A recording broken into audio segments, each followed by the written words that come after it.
หัวขับกับแขนแม่พยักพยักนะครับ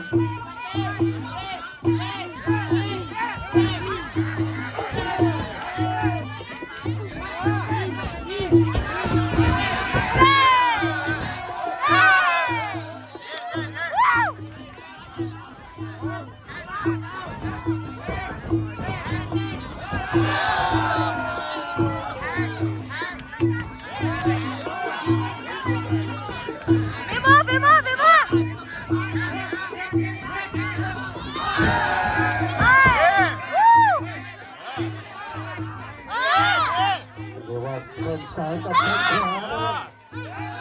นะครับวงในเราเตะได้เลยยังไม่ได้กำลังทางแยกออกมาเปิดเกมเข้าหาบ้างแล้วต้องห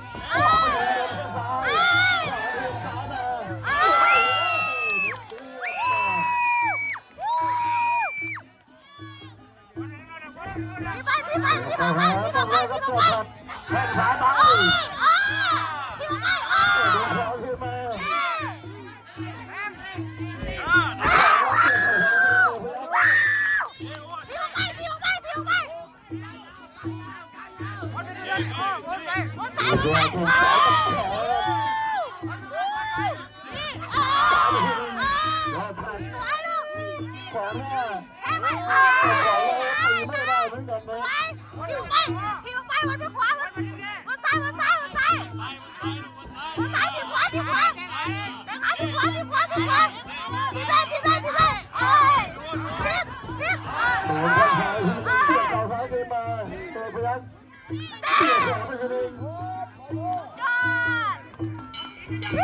จบที่3